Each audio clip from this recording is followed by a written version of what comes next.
usually teams will, or at least they do, build their lineups and drafts around their POS 1 players. So they said that they made big changes when they went from God King to Ghost. So now that they've lost Ghost and they have Ana, it's like he's not a natural fit for their team, right? Are they going to draft around him, or like how does that work now? You don't have Ghost to play around. Obviously, you do have like a massive talented player in Somnus still, and the rest of the team even. So they'll still be able to carry, but they're in lower bracket right now. It is kind of scary. They're not doing as dominating as Aster and LGD. Yeah. I mean, I think when you're faced with a situation like this on a team, and you gather around and you're like, okay, what stand-in can we get? What stand-in fits? I think you're naturally going to pick somebody that fits your style, that is that sort of, I guess that as close to a slot in as you can. Yeah. I think Ana sort of fits that role. I mean, he's always been a carry that you play around, that you really want to invest a lot of resources into. Yeah, like I hope it goes well, because I've heard like Talon, talking to Talon a bit, that they found it hard without Q, having Zephyr instead, even though he's still a talented player. Obviously, Entity seems to be having a great time, so yeah. I guess it can go either way, right? It probably depends, like for a team like RNG, it's like how important was Ghost in terms of like the communication and like basically vocalizing their strategy and movements around the map, because you can't bring in a stand-in and expect them to maybe lead the team. Particularly something that Ana's not known for, but if he's just the guy who, you know, sits there while Kaka and Somnus call the shots, for example, then Ana can fit in just fine. And so far, at least for RNG, it's been, you know, it's been up and down. They made it through the group stage with a decent result. They are in the low bracket, but they didn't, you know, they were competitive in pretty much all their series. Now, we do have a tiny opening here on the side of Outsiders. One of their favorite heroes to play, however, kind of, it is literally like a 50-50, I believe, right now for their win percentage. And the puck, obviously, locking in on the other side. You let it through the first phase bans, it is going to get picked almost certainly.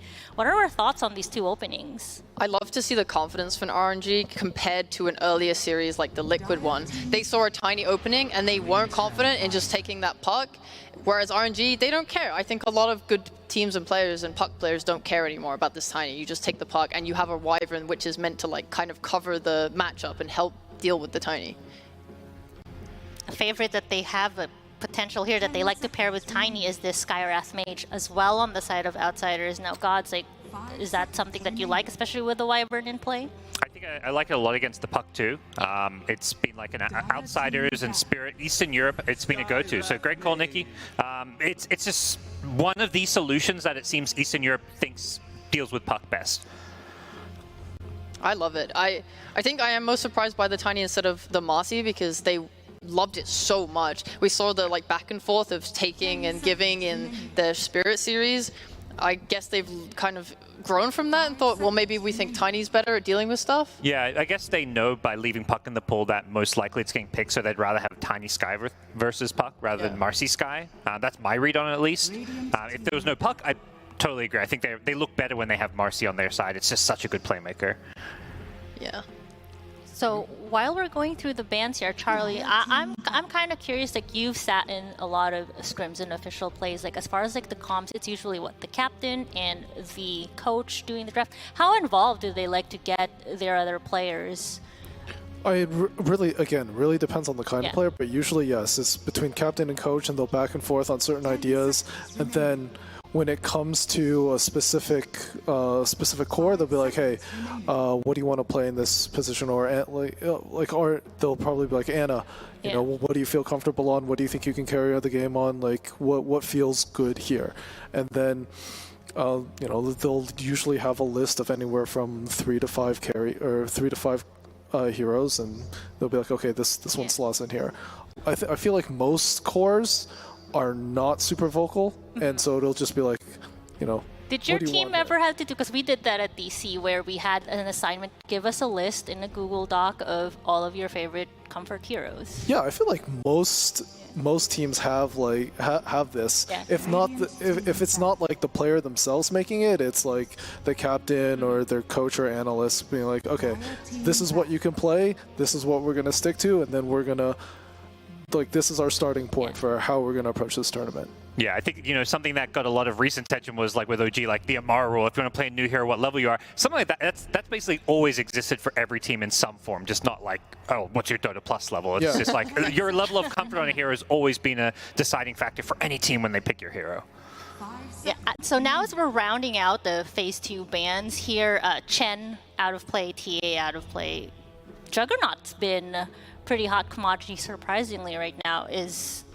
I know that, I want to say Outsiders, they really like to prioritize oh gosh, I'm going to butcher his name, Hakoda's lineups like in the second phase here. Is that something that like RNG is going to be looking to ban out?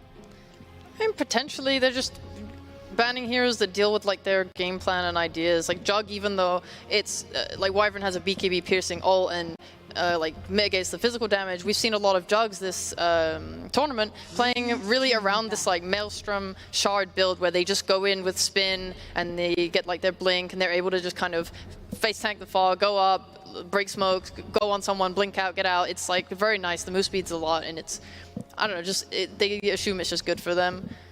I think the biggest thing between these two teams to look out for is they can bring some cheese. You look at like Outsiders especially, and like DM is insane. Like you see the bands of Batrider and Timbershaw. Like these guys will just pick these types of cheesy heroes.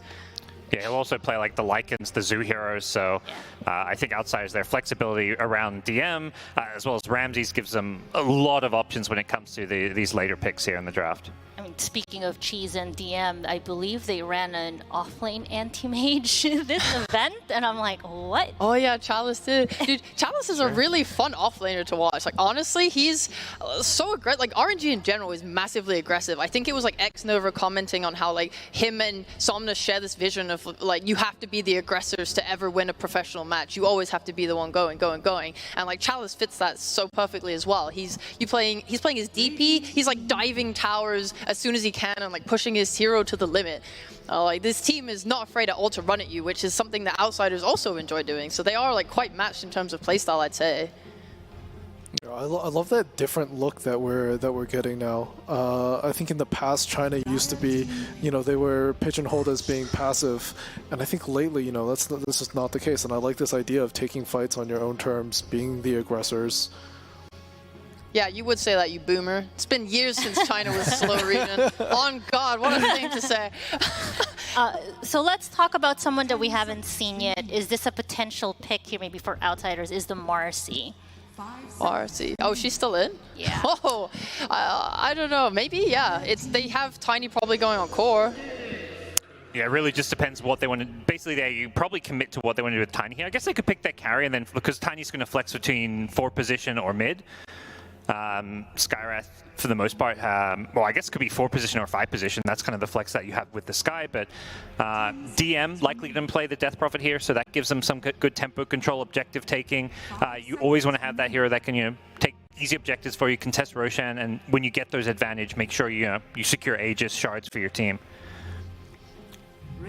Yeah, and I just want to touch on... Oh yeah, there's Marcy. I just want to touch on this Earth Spirit. I love this hero. I think it's one of the coolest roamers. I was really sad we didn't get to see it in the EG series last.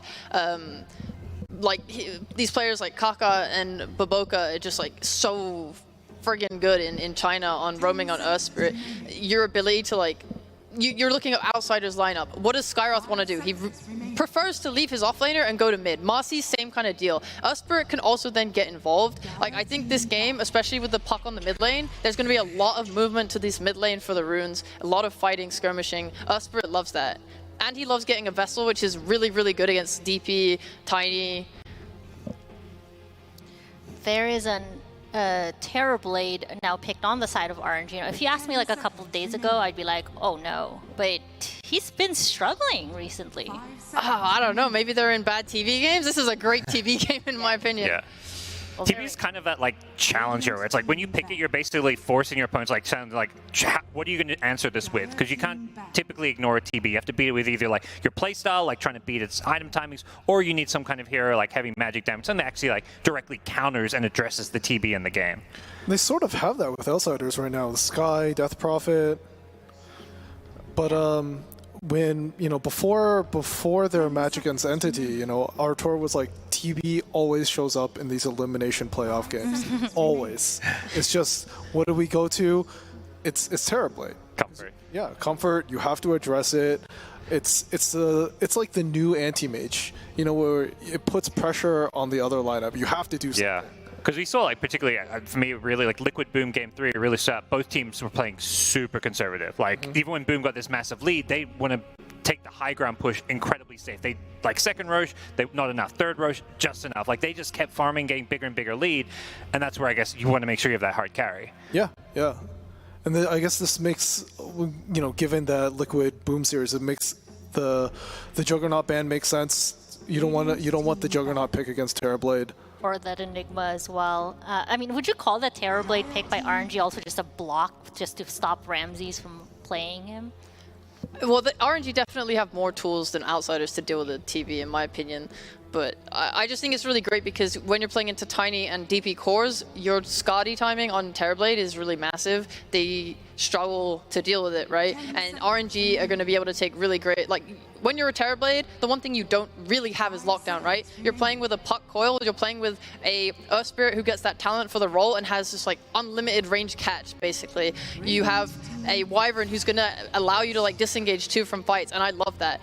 This Bloodseeker, not that concerning to me, in my opinion. Like, TB likes to stand his ground and fight. He has a Sunder. He'll be able to just mantra off the silence and Sunder when he's Rupture. Like, he doesn't care about just having to stand still.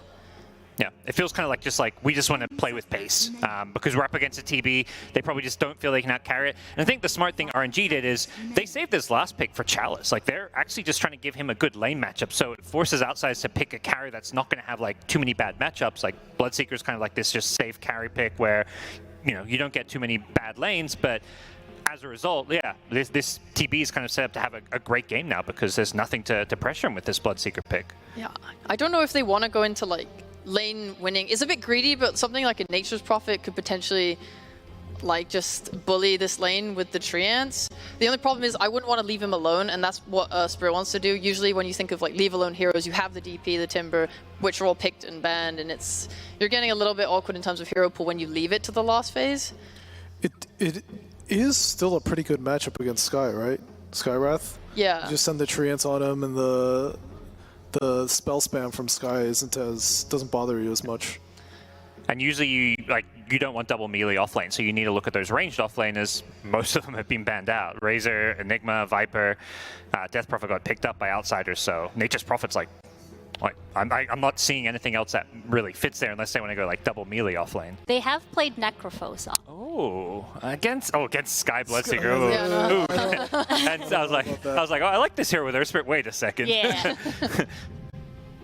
No, it's going to be the card. Oh, that's super hype. So, like, I don't know if Chalice intends on playing it, but Faith has been playing it, at least, and yeah, it is an offlane call. That's super good. I love it. I think it's really fun.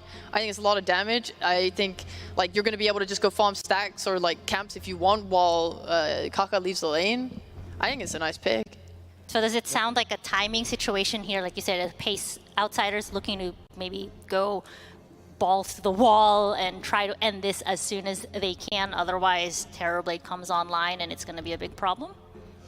For sure, yeah. Like, Tiny's going to get his Blink Dagger, and that's their, like, flag to go. Yeah. I think most of it is just on the supports.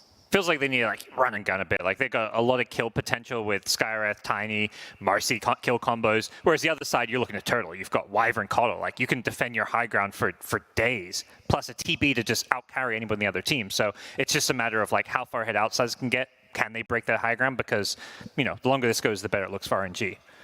All right. Well, there we have it. It looks like the vote on the desk is going to be more in favor to RNG, but let's find out what our casters have to say. We have Sunsfan, Jenkins, and a special guest. Thank you very much. Sunsfan here with Jenkins and AUI, the legendary TI champion, and more importantly, original member of Digital Chaos. Congratulations, sir. Congratulations. It's one of my shining achievements. You survived. You're going to need to move this just a little bit. You haven't been on the panel. Thank you. There you go. That night, just loud and clear. There we go. Yeah. Last time you cast, I believe, was Sir Action Slacks. We're going to try to beat that, okay? How are you doing, Curtis? less good now. Okay, is it because I'm touching your shoulder? Yes. How about now? Is this one better? More good now. Okay. Oh yeah. Let's get nice and deep, gentlemen. Very good. Deep. Can't get us deep into that game. Can we get the camera shot off? We have Outsiders versus RNG. That's right. This is a very important best of 3. It is a lower bracket match, which means the loser will be eliminated. What do you guys think about the draft from each side here? Please take your time. That's you, Howie. I'm the idiot here. I like RNG's draft. I thought for the last pick, they should pick something that sort of gives them sustain. I was thinking LC because it's a bit easy to leave him alone. I think the call to pick sort of accomplishes the same thing. This hero, even if his lane... Oh, it might be a fight, though. Yeah, we can see the concussive shot onto Chalice. He's stuck on the other side of Roche here, and that is going to be a super easy first blood for Ramsey. He's playing the Bloodseeker in game number 1. That's a really big first blood. If you click on Ramses, he actually has the Blades of Attack build, which means he's going for really fast phase boots. I really like this build because he's not going to get pressured. He knows this against a Call to Earth Spirit. The idea of RNG's lineup is like you want to take some long fights. Like you're going to have a Winter's Curse to disengage some BKB or Rupture. And if you look at Outsiders' lineup, they're very committal. They want to burst targets on some Rupture, some Tiny Toss with Skywrath. So this game will sort of come down to whether RNG can like sort of disconnect their team fight with some puck or disengage with some curse, and whether Outsiders will run them over in the fights. You said you liked RNG's draft as we were watching it. Yeah. Does the Coddle change that for you? No, I don't know if I'm... I think the COD idea is good. Like, it's some sustain, and honestly, he's sort of an offlaner that you can leave alone. Like, we had some experience playing versus, like, Zai's COD, and I feel like he sort of just runs around. Like, he's just really fast, and he's going to get some farm. Worst case, he stacks in camps and just farms in jungle camps, and it's pretty decent on COD. Also, having this extra sustain for his Bloodseeker is really good, because heals are just good versus the Thirst. I guess also from mid lane, RNG, they've got a puck, they have Earth Spirit, they have Wyvern as a 5, so it's not like they really need any more disable. I think their disable is like already quite good. I mean, I feel like puck like almost always solves disable issues in general. It's just like such an OP hero. Yeah, for sure. And Caudle is like, he's not the worst at catching heroes. Like, you just press your second spell on them, and you'll buy some Force Staff, you have a lot of cast range. I also like Force Staff is really good for Skywrath, so that's a thing. And going back to the Keeper of the Light, since that was your bread and butter as a player, and I mean, not to give anything away for Tundra, although you guys aren't in the tournament. RIP on that, by the way. Apologies. Pepperonis. Do you have a preferred position for Caudle these days? Like, if you were playing, I guess you'd be position 4, so that actually answers my own question. But do you have a position that you think he thrives in the most? Honestly, I think how Liquid play him is actually really good. I guess they're not Offlane? Are you serious? They play it 3-4 flex. So it's just the hero's not that easy to deal with, and I feel like people have gotten pretty good against playing against a mid Caudle, which is why we haven't seen it that much this tournament.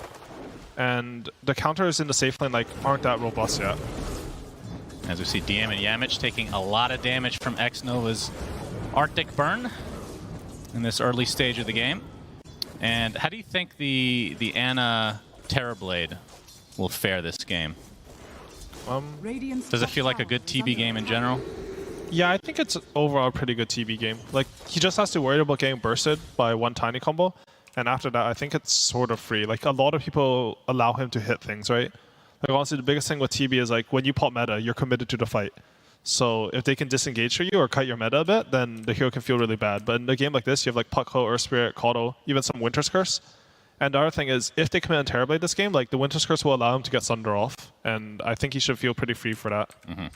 He's also, like, Outsiders, their map pressure is not that good, so I feel like the lanes for RNG should be very good, which should allow them to get whatever fights they want. Like, they have some TB and Caudle. Yeah, Bloodseeker is such a strong laner. I feel like I feel like Bloodseeker in general right now is very strong and underrated. And I think that we're like throughout the tournament we've seen more and more Bloodseeker, and where a lot of people think that Bloodseeker is strong is in the early game and playing fast, and obviously his laning is great because if you win the other lanes, then Bloodseeker wins his lane because he just runs super quickly. But man, late game Bloodseeker with the Shard and with Basher, Maelstrom, like he does so much damage. And then the 2 Rupture charges as well. Like before, you had to specifically choose to go for this like utility double Rupture build with like the Refresher and the Aghanim Scepter, and now you just get it. You go normal carry build. It's like, okay, well also now you're an offlane Bloodseeker too. So I feel like in these late game scenarios where Bloodseeker would have previously not looked good, he looks amazing. Yeah, I completely agree. I think this hero is pretty strong right now. I think how they use it, like they picked on 23, and RNG have a counter pick, but there's not really a lot of heroes that beat him in lane, right?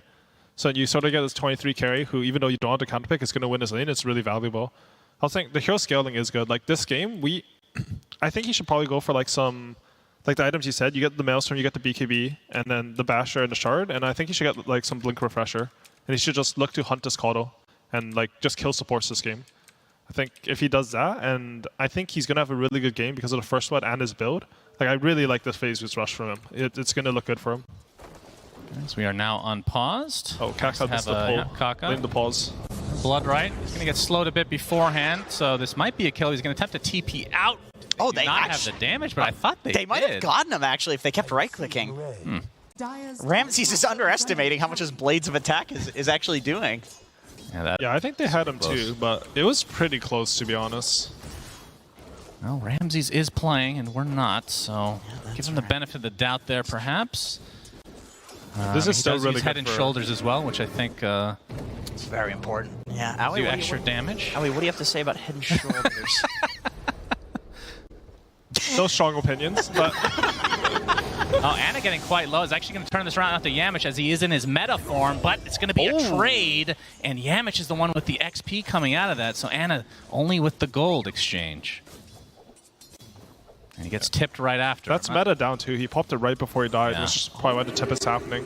I feel like Outsiders, their chance to win this game is actually the fact that both their side lanes are looking really good. Like this Terrorblade versus DP matchup, I feel like it's pretty volatile. And Marcy versus Wyvern, like if the Marcy does what just happened there, and you like kill the Terrorblade when you use meta, then DM can actually take over this game. He already has 2 no talismans. Yeah, he's sitting on almost 70 base damage. With meta being down too, I feel like DM can just run at him when he has 2 Spirit Siphon charges. They might even go over here. Oh yeah, here they go. And a rebound.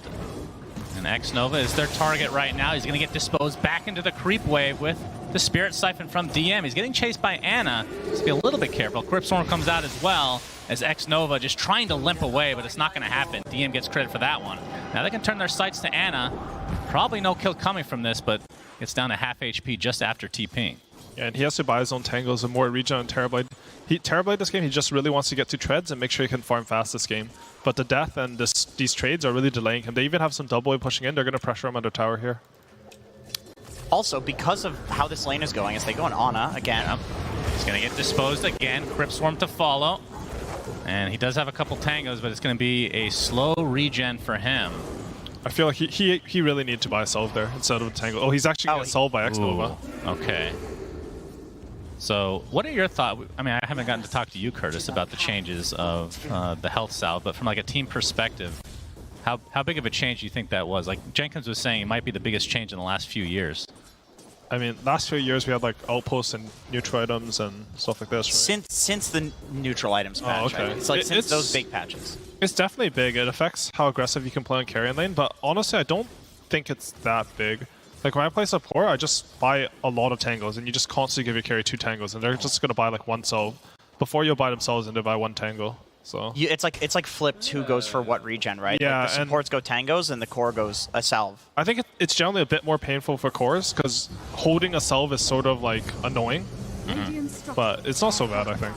As Chalice able to TP out here, do you think that it's kind of shifted the meta a bit into picking maybe some more healing type heroes, getting a little bit extra value, like you see Warlock now, bottom here, though. And Nova. It's a Spirit Siphon there, but Kaka with the roll, not able to connect on DM, and he's just going to use this opportunity to TP. Yamich, on the other hand, will be brought down. So nice rotation from Kaka, at least getting 1 kill out of it. Yeah, now nobody's bot lane getting all of this XP. I suppose Marcy will be alive and able to TP, but he might go fill GPK's bottle.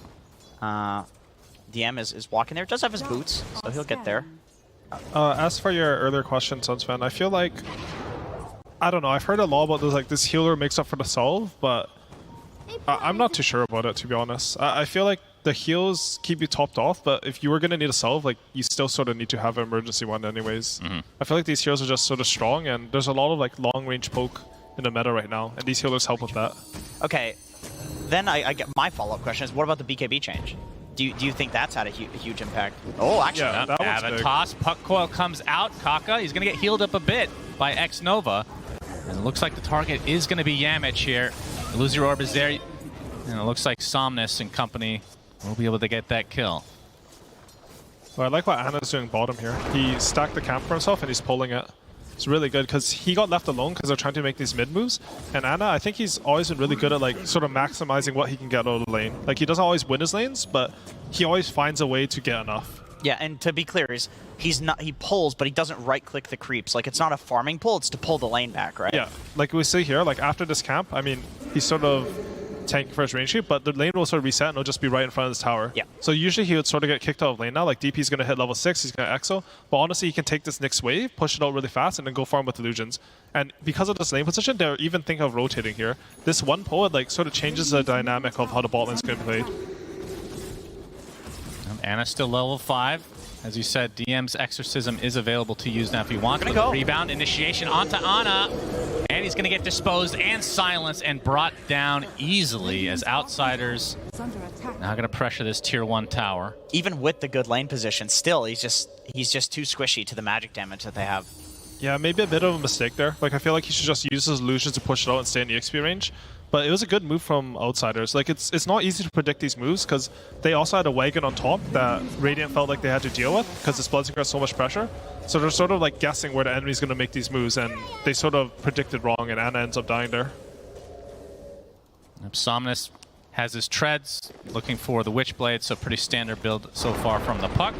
As we're looking at his 3k net worth right now versus GPK's basically dead even. Chalice is headed mid to get the rune for his as an offlaner. That's kind of cool. And Somnus, by the way, doing very well versus Tiny, which is supposed to be a counter. I feel like Puck's okay in this lane, to be honest. Like, Puck can even win this lane. And Chalice, like, he just made a good play there, right? Like, he's stacking the hard camp for himself at 8 minutes anyways. So instead of getting, like, one Ancient stack, he's going to check the rune and secure that for Puck. And this is a really important rune, too. This Illusion rune is huge because now you can play aggressive despite there being an enemy Skywrath. Yeah, that little Dispel action. One of the coolest changes they've made it to the runes. Even against Marcy, just disjoining the Dispose is pretty nice. You can get your silence off. Yeah, I think the Illusion change was a really nice one for mid laners. There's not just like this useless rune on most heroes. Yeah, I like it a lot too. This rune was way too weak before, right? And now you're sort of happy when you see it. Yep, GPK, on the other hand. I mean, you talked about how Puck and Tiny are basically even in net worth. I mean, how fast does he want to go Blink? He already has his treads, and he's already 1,400 into it, so... He's rushing it, yeah. Be pretty damn fast. I think it's really good to rush. Like, if you look at his other cores, he has a lot of damage on DP and some damage on Bloodseeker, and he has a Skywrath, right? Like, he doesn't need a Cycle Saber for any purpose. All he needs to do is, like, toss him back or combo him on spot, and Skywrath will kill him.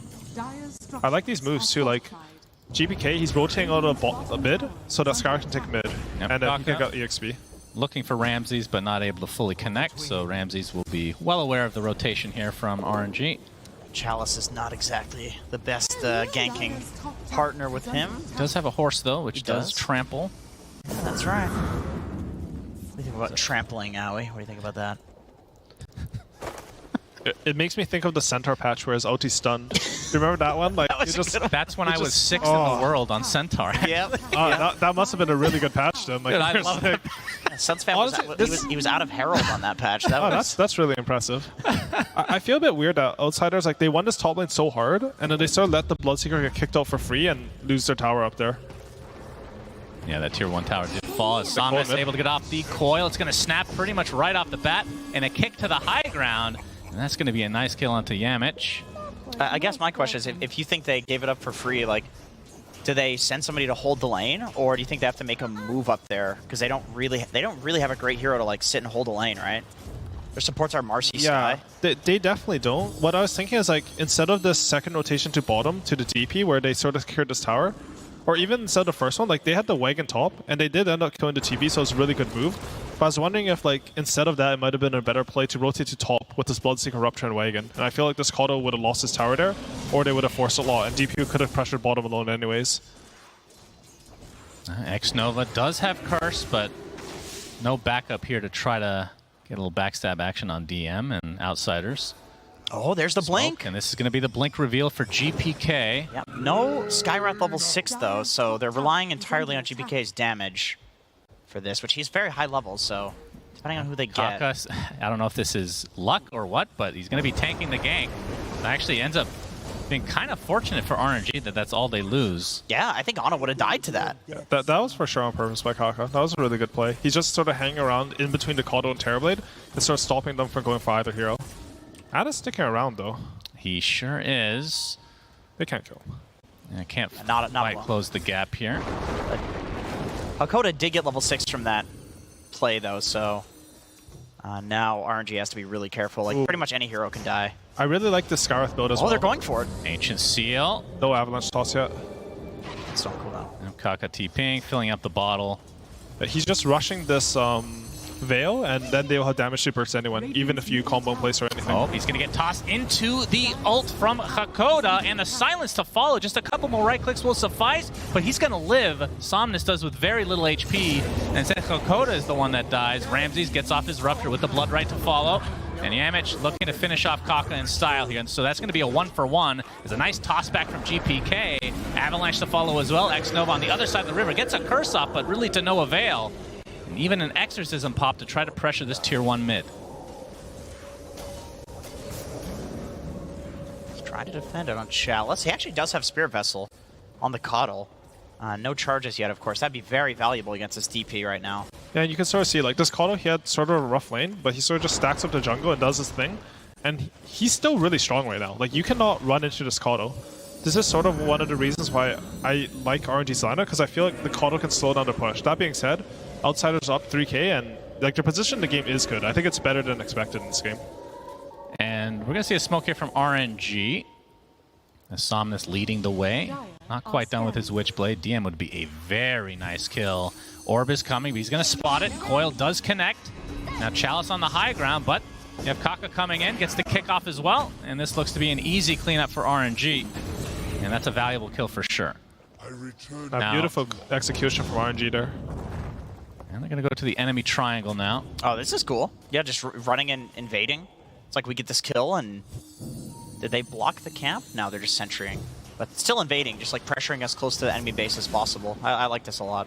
So with Somnus going for the Witchblade, what do you guys want to see next? Because is this Ancient Seal, is that a big issue? I mean, the instant silence is not something Puck wants to really itemize with. We've seen Yules in the past. We've even seen BKB this tournament, actually. I feel like there's nothing he can really itemize versus it other than some Sanjakaya. So just the status resist. Is Yamich able to TP out here in the top lane? Because he's going to get tiny comboed anyways. Like, he should be playing to survive that. Now, Ramses, a recipe away from BKB. A Blood Rage Tiny. He's going to do a lot of damage. Yeah, but I believe RNG have an idea this is happening. The roll is successful onto the sky, and Koda is dead. This is his ult, but relatively low cooldown. I think the smoke just timed out there, I'm pretty sure. Like, it just times out and they're standing directly on a ward. Very unfortunate for Outsiders. I mean, we're only 14.5 minutes in, and Outsiders up, well, it was just 3K, went down to 2, so a high 2K net worth lead right now. And is this kind of what's needed against a Terrorblade to get off to a good start to try to prevent him from getting to that ultra late game, or? Yeah, for sure. Against Terrorblade Puck Kato, like, you definitely want to win these lanes.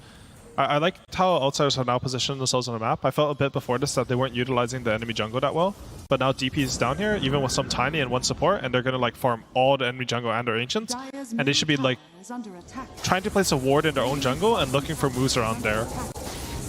I'm just sort of clicking on it. I'm not too sure. I think guests are waiting for the BKBs on DP and Bloodseeker. Bloodseeker, Yeah, once they get those, they can sort of actually invade the Terrorblade's jungle and triangle. Before that, it's sort of dangerous. Yeah, they had like the one chance with the blink reveal on Tiny, but after that point, I feel like there's almost always going to be a support there breaking. You can kill Somnus here?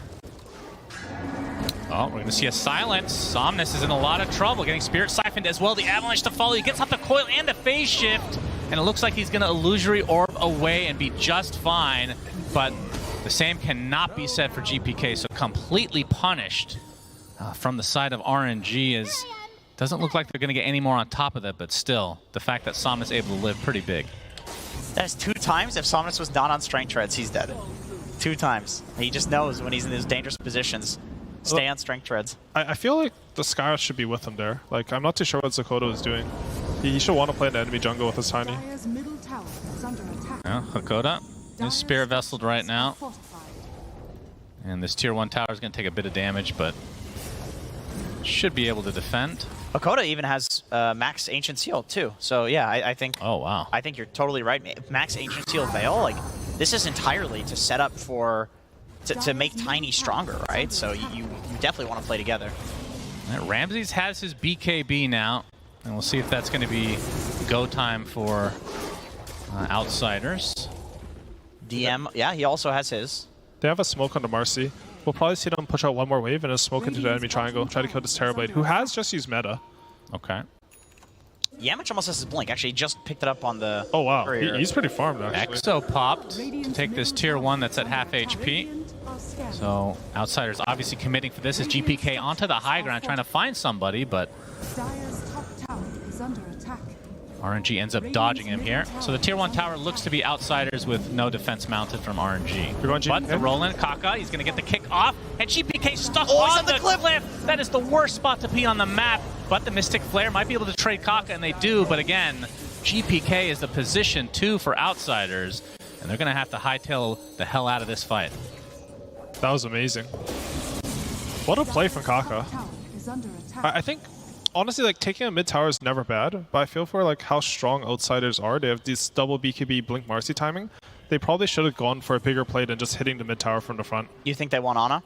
Yeah, I think so. Like if they got any kill into the mid tower. Or Somnus, maybe. Yeah, exactly. Like when you have these big timings, I feel like it's a bit too casual, you know? Like you get Blink Dagger 2 BKBs. This is probably your biggest power spike in the entire game.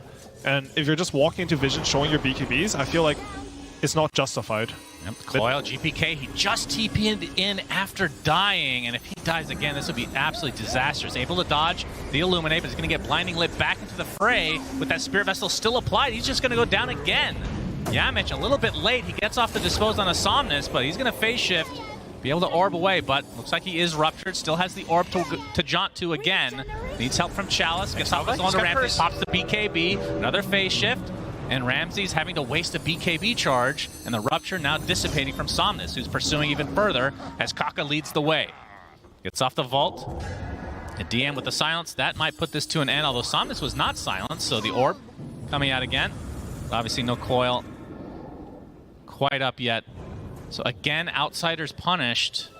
And GPK, that is 2 very costly deaths. You can see his net worth is just, I mean, it's below average based on just this game alone. Looks like Hakoda is going to get dropped too. You took that jape too far. Yeah, I feel like they sort of missed their timing on Outsiders. They need to find a way to take a really good fight in Vision and like burst a key hero now. It's a bit, I know they're like still at 1k gold, but I would feel a bit desperate if I were them. Kaka looking for Ramses. He's going to get the successful stun and the kick back out. And like you said, no BKB, which spells the end for Ramses again. And now Somnus, still with that coil. It's actually going to get snapped here from Yamich, who's silenced. And he's just going to tick down ever so slowly. Double kill for Somnus. And they're going to go Roche. Yeah, the last 5 minutes, I want to say, have been all RNG. And into the pit they go. Anna finally making an appearance. I literally forgot there was a Terrorblade in this game. I like that. Powerful. I like that combo, Chakra Magic with Earth Spirit. He's refreshing the roll, so he's rolling in and then chaining the stun himself. It is really good. I mean, you effectively have 5 actives, right? I think it gives you more stones too. I mean, it doesn't refresh your ulti, so four things that Chakra's refreshing. The Terrorblade Kodo combo is also really nice. Like, you get the meta cooldown, you get more illusions on the map. It's a 3 Kodo, so it's not quite the same as the support one. You can just follow this guy around. But it's still really strong. I think we'll see it as the game gets later. You just keep giving him more meta. Radiant's bottom tower is under attack. Kaka already well into a BKB for himself. That is, that's gonna be a really fast one. Is Hakoda? He's dead. Yeah, I don't even think he needed help for that. But look at Chalice. He's building a sheep stick, and he's actually pretty damn close to it. Yeah. 1,000 from the Mystic Staff, and then just the Void Stone afterwards. Yeah, and as you were mentioning, Sunsfan, Somnus has actually opted to go for the Eo Scepter. So okay. I thought he'd go for the Kaya Sanj, but he thinks that as long as he can't die to the Skyrath or DP Silence, then he's going to be in pretty good shape. I think honestly, I think it might be a decent read because a lot of the times when you buy yields on Puck for silences, there's something that like catches you when you go on the ground, like some Mars Spear or Void Sphere Remnant that you can't phase shift after. But this game, there's nothing like that. He can always phase shift and blink away after the yields. Yeah, it's just kind of Avalanche, but you can. I think. Do you know how it works? I think you can phase shift it, right? I feel like you can phase shift it, but I feel like nothing you feel like in Dota is true. So it's true. Well, it's good. It chain stuns you, but still on intervals, right?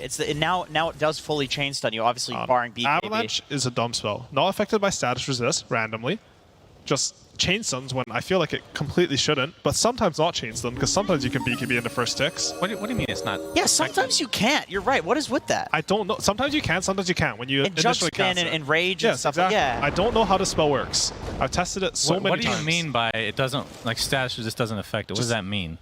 Just because like there's so if many you have a stuns Sanj, layered on no, top? it just doesn't do anything. It literally doesn't do like anything. you know how the stun bar's going down? It's fake news. Like it just doesn't do anything. Really? It's really annoying because normally I didn't know you that. could get avalanched, and if you had a Sanj, you would, like hypothetically you'd be able to BKB. Right. Because during it's- the yeah, Right, but you right. can't. It just does nothing. Bro, I've been building Sanj versus Tiny, thinking it's the No, counter. we just gained a lot of MMR just now.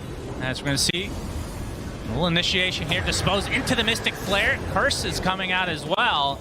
And this looks to be the death of Kaka, although he gets saved temporarily. Dean with the BKB. Yamish looks to be the trade. So it's a 1-for-1 to start. There's a nice Sunder coming out from Ana, focusing on DM, but the Avalanche keeping him in place. And Ana's getting extremely low. That's just the Aegis, but no more meta to work with. Ramses getting up a little pre-Blood Right action. Toss up. Silence onto Ana. This is going to be a nice kill for Outsiders, and they do get the position 1 Terrorblade. The question is, can they get this pesky Puck? He's going to get his phase shift off and the orb, Is under attack. but getting chased by Ram. Never mind. Ramsey sees some creeps. He's chasing and, some ogres there. Yeah, I got to get those ogres. He's chasing the grind. He's trying to All right, get some so gold. Outsiders feels like they... Were there any buybacks on that one? I don't think No, so. that was just a really good fight. They killed the Terrorblade and the Aegis. I don't know how, but they managed to identify their win in the fight condition really well. Like usually when you play versus these Pucks and the Kodos, like, oh, we need to find Puck, we need to find Kodo. But instead, they just found that they could kill the Terrorblade twice. It's really smart by them. He is on the river. I feel like I expected a save to come out from Wyvern, but I guess he's kind of getting zoned out. He used it on the Earth Spirit. Oh, yeah, setting so up for the They Sky. sort of like baited this. Like they did cast on spells on Earth Spirit, did end up killing him, but the main focus of the fight was on Terrorblade. They saved Yeah. enough to kill him. And I guess if he metas and you kill him and he respawns, like you still got the meta. He still doesn't have meta, so you're cool with that either way. I like GPK's adjustment as well. Instead of going for an Aqua Saber, he went for the BKB, and now he's going for the Dagon, which I'm not too sure he'll finish, but the idea I think is really good. I was thinking he could just go for the Aghanim Scepter, but maybe he thinks his team already has a lot of physical damage between the DP and Bloodseeker. So obviously Dagon really good against these illusions. I mean, how much is it for the illusions versus just trying to get a pick-off kill with the Avatos? Honestly, I don't think he should really use on illusions. Like, the cooldown's so long now. They sort of nerfed Once this you get item. to Dagon 5... No, the cooldown's the same. Is it really? Yeah, the cooldown doesn't decrease now on Dagon, which is why people don't upgrade it that much. Interesting. Okay, learning a lot of things. You probably should read those cooldowns at some point. But like Busy reading this- Aghanim shards. Yeah, that's true. The Dagon, it can push you over the edge versus like this Kodo, Wyvern, and Puck. Like you just barely don't have enough damage, and especially with this Veil and Skyrask Islands, it's like a lot of damage if Yeah. both are on him. Honestly, late game Tiny with Ethereal Blade Dagon is like it feels like it scales pretty well. It is one of the few heroes that did, like the Dagon Ethereal Blade thing is not it's not as much of a meme. Even just in general, but yeah, in this game, I think it's definitely because of the damage types. Like, they do not need physical damage. Radiant's bottom tower is under DM showing off some of that physical damage with the Exorcism. GPK looking for an Ava, but Radiant structures not finding anybody. Fortifications pop, but it doesn't look like RNG are looking to defend this in any capacity. scanning. There's a fort from Outsiders now. Structures are fortified. Trying to trade tier 2 for tier 2. Yeah, and I think, I mean, looks like Outsiders might have time to try to defend if they want, but the Exorcism's got to be getting low here. It might just be a trade, like you said. So Outpost Control likely to swap places, although RNG don't really fully commit for the tier 2. Dire's top tower Yeah. is under attack. I mean, if Outsiders wants to defend the tier 2, they have to like flip the entire map, which feels a little weird, but Roshan is on that side anyway, so maybe they will opt to do Oh it. yeah, I forgot about that. Yeah, Roshan's a big boy in this game, actually. In most games, one would say. I think they're pretty happy on RNG to just chip it down with illusions, slowly push the wave in. They have this Hex on Kodo. I don't think he showed it yet, so they're just planning on killing whoever comes here. If no one comes, the tower will just slowly die. So, ooh, Psalmist escapes here, but more importantly, he got to push a couple of waves bottom. It's a big deal when you're not supposed to have control of some area of the map and you can like sneak these waves. It gives you a lot of vision and sets up your next plays really well. Dire's top tower. Well, very, very even game as Ana now has a Scotty to couple with his Manta Dragonlance, and BKB's next on the menu. Dota win, the Dota plus win probability, favoring RNG by a bit. Ramses has a halberd. Oh, Wow. Okay. Right. Wow. So another build that's kind of saying that he doesn't feel like he really needs damage, which I suppose when you have a Skyrap in your team, that is almost always true. I think it's a lot of it is DP. Like DM's having such a good game, and he's even getting to go for some Kaya Sanj. Like DP can carry this game, I think. Honestly, I'm not too sure. I don't play this hero that much, but I feel like when this hero gets really farmed, he does way too much damage. Like everything is just dying in the siphons. It's also a pretty good idea to have this halberd. I'm not too sure. Usually when you buy this item, you buy it a bit earlier. But if you can keep your DP alive, she gets some siphons off, like it can definitely win you a fight. All right. I would assume that's the first one we've seen on a Bloodseeker this whole tournament, but... The good news is, if it's a mistake, he can disassemble it and get a Sanj and Yasha. Okay. Well, Yeah, he had that in his quick buy before, and I'm not too sure about the SMI this game. And what do you make from the other components? A butterfly? Butterfly. Radiance. Ooh. Oh, yeah. That's then you really get the good Ags, this game. right? And then you can get reflected and Really give good Radiance against against your own Terrorblade. team. That's really That sounds strong. Extremely strong. Yeah. That's what I like to hear. Yeah, With that's Titan Sliver, nice item. Yep. RNG would sure like to have that one on the side of TV. Oh, good vision. They have a Hex here. The illusions are there as the initiation onto Ramses, but instant GPK avalanche, and Kaka, he's just stuck in place thanks to the rupture. Toss onto the Cold Embrace target with the Mystic Flare there as well. Man. Curse is huge though, kind of buying time for the rest of their heroes to get out of dodge. Looks like RNG are doing just that, but Somnus, DM's actually the one doing the chasing on X Nova, but looks like that exorcism is not going to be put to great use as Roche still not quite up yet. What if that's the play? If everybody does magic damage, then the curse does nothing. The Wow, that's really smart. The Death Prophet spirits, they don't go through All right. the curse. I like that. He got cursed by two guys and nothing happened. Yeah, it looked like a massive one, but Yeah, it did. It was pathetic. it was. Does he have a shard on Ramses? No. Do you think that's something he's going to opt? I mean, we've been seeing this literally every game, I think feel he'll like. buy it after Bash for this game. Honestly, this show's really weird because all your items are so good that you don't know when to purchase your also Imba Shard. Yeah. Any order of them is good, yeah. Yeah, you're going to have Mjolnir, you're going to have BKB, you're going to have Basher, and you're going to have Shard, maybe Blink somewhere in there. Dire are scanning. Somnus. Going to try to take out Yamich. Get down pretty low, but will live. But the instant counter initiation from GPK leads to the kill onto X Nova. And without that Wyvern, looks like RNG have to get the hell out of here. But Chalice is going to fall. Big kill there for Outsiders and actually forced the buyback from the Wyvern. So X Nova now has Curse and the Blink available. So I'm not even sure Outsiders can go for Roche without this kill on the Wyvern. Outsiders have played the last few minutes really well. They've just been camping their vision, entering the jungle, because they know that RNG want to play for this Roshan that can be spawning. I'm honestly a bit surprised by how RNG is playing the map, though. I feel like this first smoke was good. It's a bit on execution that they don't versus Bloodseeker, but they have Kodo and a Terrorblade. I feel like Kodo could even think about picking up the Shard, and you can start recalling Terrorblade illusions all over the map. Like, I feel like this bottom tower should constantly be getting pressured. It shouldn't be easy for Outsiders to play the map at all. Would you agree, AUI, that's your real name, with the idea that the bottom side of the map is now just the wilderness? Nobody wants to be down there. The map is split around the middle lane and not the river. The river is a lie. Everything's about Roshan. Yes? Oh, we have the coil onto two. Somnus, he's going to get instant Avatos. He's extremely low, but Kaka jumps in with that BKB, kicks away the Marcy, and he might be the sacrifice, although getting healed to a high degree thanks to the Cold Embrace and the Illuminate. He is ruptured. He's getting bashed by Ramses, but you can see Ana doing a ton of damage to Ramses in the meantime with that Scotty, keeping him in play, and he's actually going to go down to the Waning Rift as well as Ana pops the BKB, now turning his sights onto DM. Just man mode deluxe here. DP versus Terrorblade, but You can see the curse comes out of the last moment here. Double kill for Somnus.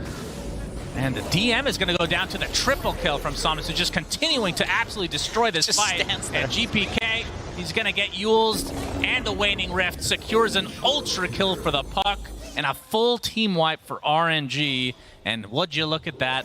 Roche is now up. That's like the ideal Terrorblade fight, right? Like you literally pop meta and you just stand there and you hit them for 20 seconds. And RNG did a really good job in this fight. They sort of let the Terrorblade frontline. He's really tanky with the BKB and Scotty, and Somnus, he just went around picking everyone off. They just didn't have enough to deal with the Puck. Yeah, he's 10-0 this game against Tiny plus Skywrath. I feel like that's pretty damn hard as a Puck. Yeah, honestly, I don't even feel like the Yules has saved him from a silence. Like, he's just so hard to get a hold of. Yeah, it's kind of like, it seems good in this game, but for regular Yules reasons. Like, it's just delaying the fight. Which is, now that you say that, I really like that point, because if RNG can sort of delay the burst from outsiders, then the fights sort of look like this, where Silence is picking them apart. So getting it for the silence, of course it's good, you know? You don't want to die to some random silence and lose the game, but just being able to delay the fight like that, setting up for Terrorblade to hit for so long, it's really smart as well. Yeah, Ramses trying to defend this tier 2 tower, which is basically dead at this point. The Rupture comes out onto Chalice, who's going to get Cold Embrace. GPK with the BKB, but they're just going to leave him to the Mystic Flare. So nice pick off here from Outsiders to see if they can get some more, even despite going against this Aegis, but doesn't look like that is what their goal is right now. But the Shard, if I'm not mistaken, the Shard went to Ana. So he has Demon Zeal. He for sure did not buy that one. What are your thoughts on it? Because Somnus had it originally in his inventory, didn't consume it, obviously. The Puck Shard is not good. The Wyvern Shard's okay. It's pretty good, but I don't think you want to give it to your 5. And I thought, personally, I think if anything, they should give it to Caudle. The Earth Spirit one used to be sort of good because it would give you more stones. But now it doesn't give you more stones, and the stones recharge sort of fast. No. Yeah, I should probably read. Yeah, I mean, that's a bug. I think that's you cannot read this stuff. This stuff just gets added into the game randomly. So there's nothing you can do. Okay. But I think the Terrorblade one actually is pretty good. I would prefer the Caudle one because I think how they can play the map's really good. The problem is that he doesn't have a Satanic, and he's not going for one. So when you press this item, when you press a spell, I feel like you just miss a lot of HP. So is it more for... I mean, if you were to get it in normal capacity, is it more for farming than fighting? No, it's good because you can fight without meta, right? Like, you can just pop in, you run max move speed, and you just start hitting people. You're very tanky with Scotty and sometimes with Satanic. The thing is, I'm not too sure who can buy it, but I'd really like them to have a Vlads. Like, I think instead of this eggs, maybe Kaka could have gone for the Vlads to synergize with this TV. He could still build it into a Wraith Pact. That is true, actually, and Wraith Pact would be... I mean, the item is very good versus DP and Skywrath and stuff. He's upgrading to Dagon on GPK. Yeah, he is. He's going F-Blade Dagon. That's the build, dude. That's a great build. I love that one. So it's just a double down on the idea that they need to like win the fights by bursting someone, right? I think if this is the idea, it's pretty good. Like, it goes with his game plan, and I like it when players itemize to solve problems or like go along with the game plan. So just saying like, oh, this is my build. Yeah. Like, I don't think there's a tiny build that you usually do in your pubs. No. Well, soon enough. I mean, you know, people might build the deck. Some of us. But those people would also not have a BKB, so. That is very accurate. I mean, how many times have we seen Somnus on low HP at the beginning of a fight, and he lives? So having a Dagon 5 could be the answer. Doesn't seem to be working so far, but no, I also feel like there's been a bit of a disconnect between Hakoda and GPK in this game, where Hakoda gets the ult off on like on a Cold Embrace rather than on the Avalanche Toss, and I feel like if they combo together, they can kill almost anybody, even still. I mean, I think sort of the problem for Outsiders is that the fights they've taken that they've won, they sort of been able to find a core from RNG and burst them. But a lot of these fights, like how the Outsiders heroes work is they want to have these bursty fights, but they don't have anyone who can really sit on the front line. Like DP can sort of, especially with this 2 plate mails, one for the low sword, one just in the inventory, but you don't really want him in the front line because he can die. So that means that they're not able to wait and pick their target because they won't have vision because no one's front lining. Well, Anna's Aegis will be expiring in just over a minute, as we have a smoke from RNG. They saw 2 TPs back. So They're just gonna find anyone they can. Kaka actually he does hits hit Yamage, kicks him away. Anna in the area does get the reflection off, but it's not going to connect, it looks like. So That was underwhelming. for how- outsider. I mean, the rebound is global. Remember? I should have remembered that was Marcy that got caught. Yep. How would you nerf Marcy? That's a Howie? great How would you question. I nerf think Marcy? her first spell should not stun. So slow. Yeah, like Earth Spirit, you know? Okay. That's it? Pretty big nerf. That's a big nerf, yeah. Is that it? I mean, they should do something. Like, I feel like all her spells have something that if they weren't on the spell at all, it would still be a good spell. Like the W doesn't have to give this move sweeper boost, you know? Yeah. Yeah. The E doesn't have to apply to 2 heroes when you use it on someone else. But, you know, it just sort of does. Yeah, that is true. That could be a 1 unit target, yeah. Like it could, like LCW, right? Like compare that to Marcy's. Dire's middle tower. No, don't get me started on LCW. That thing needs to be. Oh my god, what is wrong with you? He hates it. Yeah, that's just me though. She's not a support hero, that's a support ability. That's right. Not if you only cast on yourself. That's true. Outsiders. right. Trying to get some map control back. And Ramses, he's actually not going Still for the no Abyssal shard. Blade. Yeah, he's going for the old refresher. So, and you're right. Yeah, no shard yet. So he has the 2 ruptures at level 25. Got there pretty damn fast, I have to say. The New Age Dota just. Do you ever pinch yourself, AUI? Like when you were playing at TI5, what level would you be in this game? Well, then again, you played COD. You get so many levels, actually. I mean, not this high level, but there is a lot of farm on the map now. Yeah. He would steal kills too, Yeah, all the time. It's true. That's why I got kicked. That's the it's the only reason that Visage was remotely viable for you. So the kill steals. Now, RNG, despite not much fighting happening in the last few minutes, is still growing their lead. 7K advantage.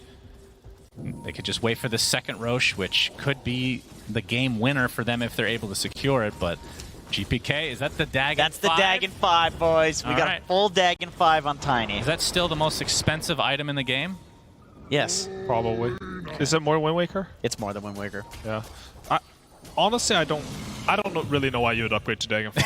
I feel like, What do you mean? do you see the scaling on this item? Like, maybe Yeah. the cooldown went down, but it's so long. Like, I feel like you could have E-Blade plus Dagon 1, and you would do way more damage and have utility. Yeah, but it makes a much louder noise when you Does use it? Yeah, it does. So the noise gets louder. The Yeah. noise is Level louder, up. the particles are bigger, and I mean, the that's icon really important. changes So with now I each level. understand. Yeah, Yeah. that's So- really big.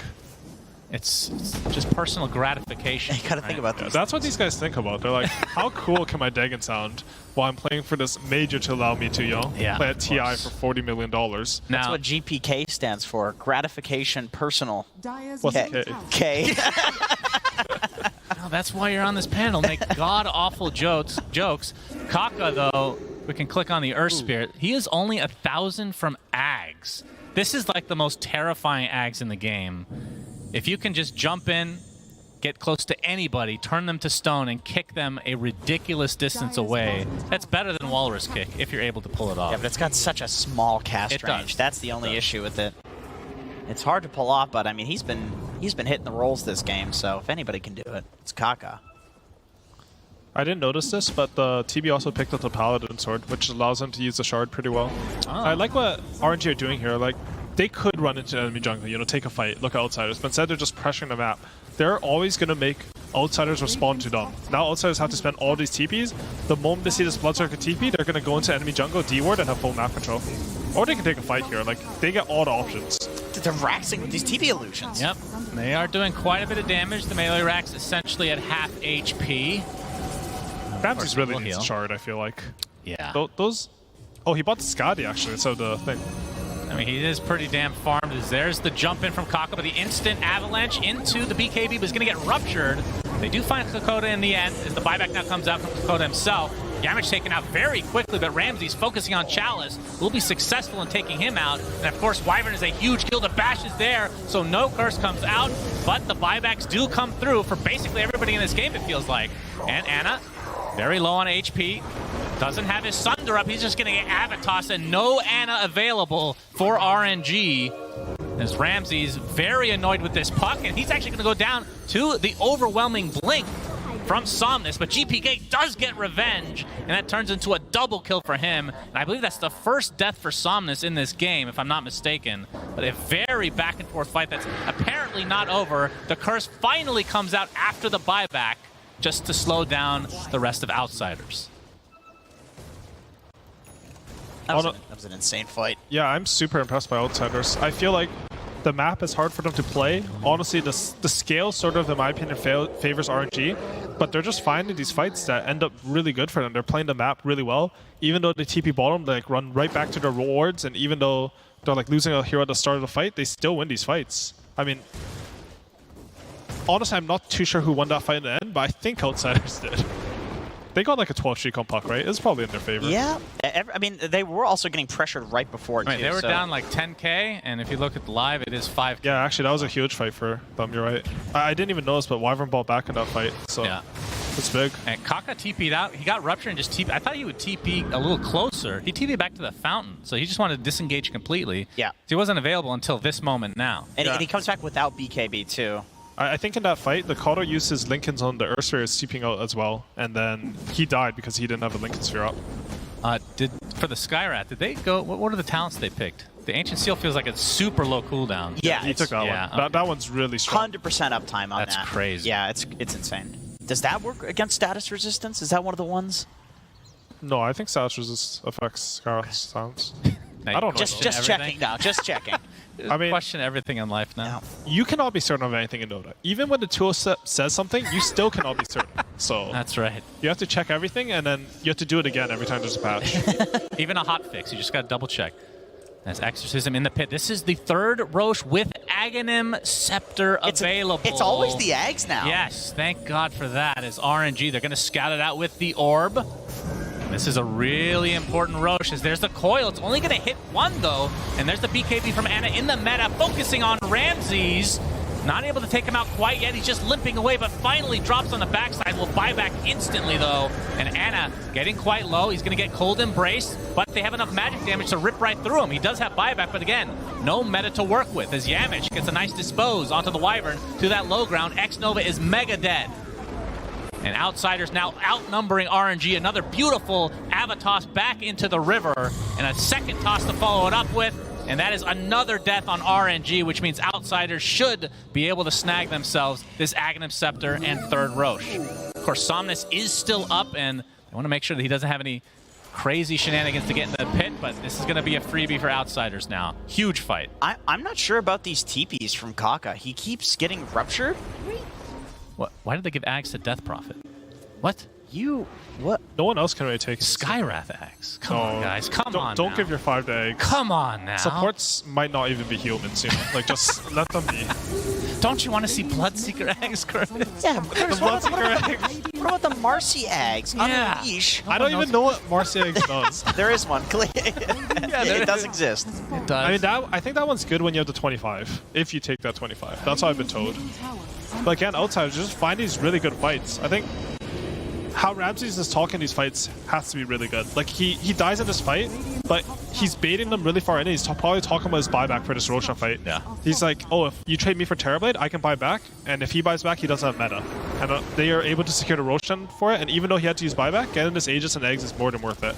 They're up 8k now. Yeah. It was like 10k, not like, what, like 6 minutes ago? This is a 20k turnaround in the last few minutes. And like you said, any transformation hero buyback just feels awful. Even though he did have it, no point in expending. And now 73% win probability for Outsiders, who still have that Aegis on Ramses. Question is, how good is the high ground defense from RNG? Or are we even at that point yet? I mean, it's 10k, but it's 45 minutes in the game, so I feel like they still have a lot of room to grow. Terrorblade's actually going for the MKB now. Their high ground defense is pretty good. They have like, they will have this Earthsphere Eggs. I thought he had this. He had the MKB. Yeah, he had it like 5. Terrorblade had the MKB. Why was it on the courier? Was he going to sell it for a satanic? He just bought an MKB. No, Did he have definitely got this. No, like he 5 had an minutes ago. MKB. Yeah. Well, he has bought an MKB. What? Wait, can MKB be disassembled? No. Are you sure he had so an MKB? confused. I'm I saw positive it on the he screen. had it. It was on the screen. Yeah. Does anybody else have an MKB? Because if we both... Did he sell his MKB before? I wish- don't know. Is that what happened to the gold? Like I feel like because... Okay. So Alm said he has it. Yeah. Because he just bought it. I swear, I watched his career go and buy it. Yeah, I saw okay. him It was buy. no. You're right. It was on his career. I think maybe he was considering selling the MKB for a Satanic or something like that. No, like Up the rolling, Kaka with the BKB, and he's going to get ruptured immediately. So if he tries to actually TP out, but the curse comes out. And the right clicks from Ana doing quite a bit of damage on the outskirts of this fight as GPK is his target. It's a 1v1. This is going to be an easy one for Ana. And all they get in retribution is Kaka. He's going to buy back into the game instantly. But Ana getting completely focused now in that cold embrace. Do they have enough magic damage to go through him? They do. Double kill for Ramses with still the Aegis intact. And DM, he's got the cheese available if he wants to use it. This will be a dieback on the Kaka, and indeed it is. 110 seconds without your Earth Spirit. Pretty big deal. Somnus able to dispel that silence. The fight might end here, although he's going to use the Overwhelming Blink to go back on top of Ramses, who's slowed to a crawl. Yamich, his arms aren't long enough to get that disposed off this time. He's going to be solar bound. Oh, Somnus is in. Yep.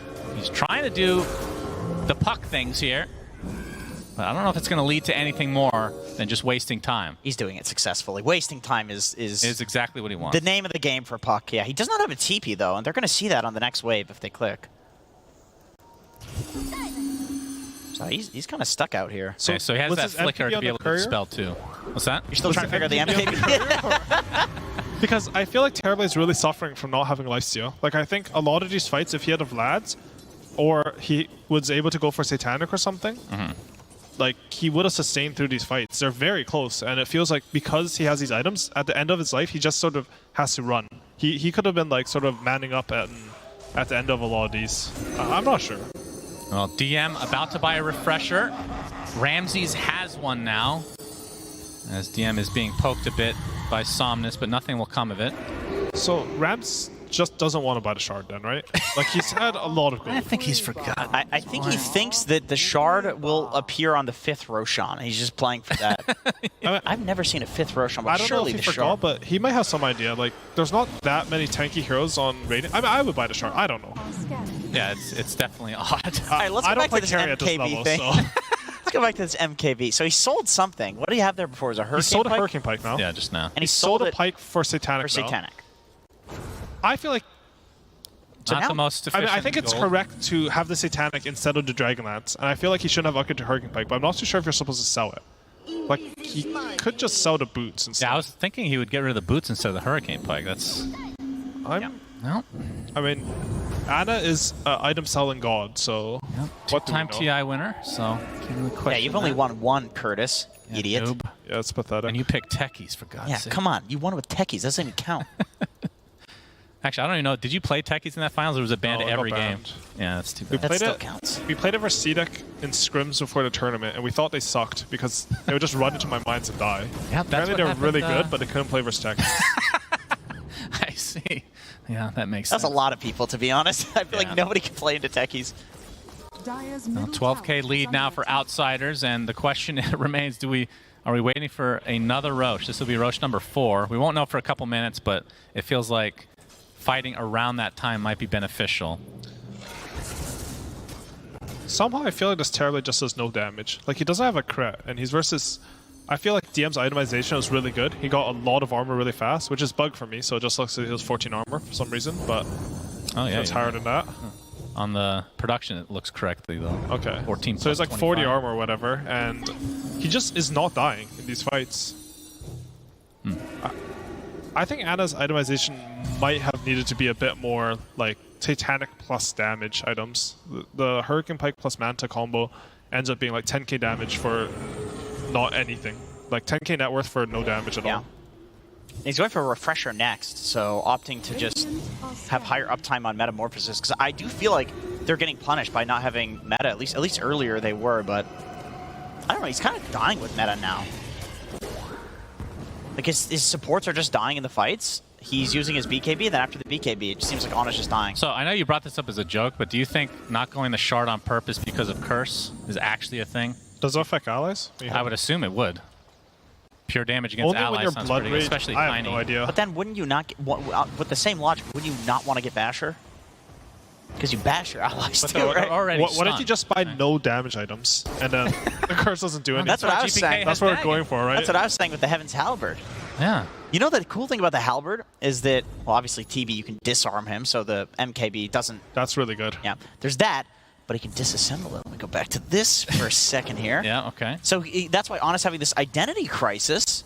He's like, should I sell this MKB? Should I buy a second one? Because he could just disassemble and build Sanjin Yasha, which would be awful at this point. What's your point? I stopped listening when he said buy 2 MKBs. I don't know what he said. I was listening. Yeah, you'll get used to it, Curtis. Appreciate you coming on here. But yeah, Anna, like you said, working on the late game refresher just to make sure his meta is always up. And I mean, this next Roche is going to be a big deal. That's going to be a refresher shard and another Ags. And pretty soon we're going to have Bottom barracks. Ooh, they found X. more of the lobby here with Aghanim Scepters. DM trying to defend there. But he's going to see the coil, actually. Kaka breaking GPK out of the coil. Nicely done. Pops the BKB, but that's physical damage coming from Anna. Very nice pick off from RNG, but obviously GPK at this stage of the game does have buyback. Yamich, he gets off the dispose. There's the buyback from GPK, but Anna turns into meta form. Yamich, wait, did he get sundered? That was the Sunder reflect from the Lotus Orb. Very unfortunate for Anna. He's ruptured now, has that Satanic, but he's going to get bursted down to the ground. 100 seconds, but he does have buyback. But again, we've talked about the transformation heroes not wanting to expend it. That Lotus Orb completely won the fight for Outsiders. Silence. He still has Sundered. It's 6-second cooldown, so I'm not actually sure exactly what happened. This game has been quite confusing, I have to say. Oh, he doesn't have the... Okay, good attempt there. Outsiders, Yeah, what the hell was that? That was like a Did you use... reflective something. I think that was him using Demon Zeal, right? The sound? No, Or did maybe. something get reflected? I think he Demon Zealed. All right, we We can get to watch it again, yeah, because this was... Okay, this is much earlier. Oh, Okay, here we go. I know the Rupture got reflected. So he's stunned. yeah, right here. Rupture reflected. Lotus. Okay. Feared. Okay, so no. Absolutely not. So he has not used Thunder, right? He's not used Thunder. Hitting the cursed Okay. target. Yeah, that Good will be a attempt. Suns fan aneurysm there. You'll get used to it, Howie. Yeah, it happens. It's all good. It's what happens when you get old. Yeah. Oh, there's the fourth Roshan. There Yes. he is. And it is being taken. They might give this Aghanim to the Skyrath now. That's your dream, Samus right? is getting Samus is racks, though. raxing. I'm not sure how much this matters, but they're going to TP back GPK. And the BKB from Kaka to roll away, but a nice block off. Do they have the stun through BKB? Oh, Yes, they they do! The BKB ends early, and Kaka is dead for 90. And Outsiders still securing the fourth Roche. I don't think this Rax would have even mattered that much either if they do get it. At this point of the game, 53 minutes, like we're 7 minutes away from tier 5 neutral items, you know? One lane of Rax, whatever. Why did you have to say that? I'm sorry, I jinxed it. I did jinx it. All right, who gets his Ags? I doubt it's going to be Bloodseeker. Tiny we or have- Skyrath? I feel like Tiny doesn't really use it. Right? Tiny's Oh, is- did he give it to gotta be DP or did No, he buy DP it? He already had had his, yeah, he had his. He got gotta the be other so Oh, one. DP. DM is so farmed. It's His- 40k net worth That, this game. yeah, that counts towards his net worth, I think, if it's in his backpack. Oh, does it really? Yeah, but it's, Okay. Surely he's walking to Skyrath. I would hope Surely. so. I mean, I don't know. Oh, looking for GPK maybe. Did he give it up? No. He's still holding it in the backpack. Okay. Oh, there we go. There we Okay, go. so It is a very good egg. Are you sure it doesn't count? Like it's still 40k net worth. Oh, you're right. It's just lying to me now. Yeah, sorry about that. It's okay. I'm used Okay, to it. well, let's see. another aneurysm here. Let's see when he consumes it. I know it does when you consume Yeah, it. it right? does when you consume it. I think the Raxus sort of matter this game because the wave shove is like if the situations were reversed, like RNG was up 16k and Outsiders took a Rax, they have like Terrorblade, Hollow Puck, these heroes that can shove these waves. I think the only way RNG can, or the way RNG wants to play this game is off these waves, so the Raxes are important for that. Dire's bottom barracks. Okay, yeah, that's fair. They don't really have an equivalent hero to push out. Yeah, Somnus is getting racks. It's going to be fortified. See how much they care about just one set of racks at, like you said, the 55-minute mark. Maybe Outsiders just goes down mid. Oh, no, they're going to get sheeped, actually, and this is going to be the death of Somnus. Great reaction from Outsiders. He does have buyback, of course, but the lead is growing. Bottom barracks. And not just Aegis, Refresher Shard, Ags, and all that garbage, but 20K on top in terms of just the pure farm discrepancy. They're going to force the puck buyback here. It's down to a 60-40 though, even though the lead has grown in the last few minutes for Outsiders. Exorcism now onto the high ground. Level 29 Death Prophet. Yeah, he has 3 Exos, 3 BKBs. Yep, he's getting right-clicked by Anna though. Rupture comes out onto Anna. She's going to sidestep the Blood Right. So DM Radiant's middle tower. eating up these illusions pretty nicely. And this is going to be the death of the tower. But Kaka, he's going to kick DM back into the base. The BKB popped from him instantly. Trying to focus down Anna. He's dead. 100 seconds. No Terrorblade. It was a nice curse, but again, not a whole lot of damage to follow it up with. And GPK dies. Or sorry, the Earth Spirit dies. Kaka buys back into the game. And Outsiders are more than healthy. Now in a 5v4, and that's not including Terrorblade the cheese one and bounty ages. rune for buyback. I think someone needs to TP to the shrine right now. Yeah, here's Baby's going. Yeah, so getting the bounty rune so he can get his buyback, but no meta. Unless he has that finish refresher. He bottled the Daedalus there. He felt like he lacked damage, but Okay. now he doesn't have meta, so I think they're giving up this Rax as well. They'll fight the third one. Yeah, so first set of racks is down. Trying to find Somnus. That would be a game winner if they can get him. He's in the trees, just trying to delay this as much as possible. They might find the Wyvern instead. The Silence with the Mystic Flare, and down goes X-Nova. Buys back, though, with Anna in addition. So Outsiders, let's see if they want to stick around. Melee Rax is in their favor, attempting to disengage, but Ramsey's just slowed to a crawl. A nice coil onto 2, but again, this is just the Aegis. Oh, This Anna? goes onto Anna. This will be a dieback for him. He's going to get demolished. 125 seconds. The Daggons just ripped him a new one. DM and company looking to take game 1 in style after being down about 10K. They have flipped this upside down. Although, you can see Somnus has a lot to say about this. He has a Dagon of his own, and DM getting quite low. So Outsiders might need to reset a bit, but you can see the Mystic Flare with the Aghanim Scepter not doing much because that was on a creep as well as a hero, but they get the kill nonetheless as GGs are called. So Outsiders take game 1 in very damn entertaining game, I have to say, gentlemen. That's right, boys. Like to see the Ethereal Blade Dagon build coming out on the Tiny. Yeah, that's the best build. Yeah, You that can was do it every game. That was the best part. Do that in your pubs tonight. That was a lot of damage that Outsiders had. I feel like they had some problems shoving the lanes out. That was a big issue for them, but when they did engage in the fights, like Ana couldn't do anything. He was just getting melted. Yeah, maybe with hindsight, I guess Bloodthorn, I don't even know if it would have saved him. The GPK plus Scarth was way too much magic.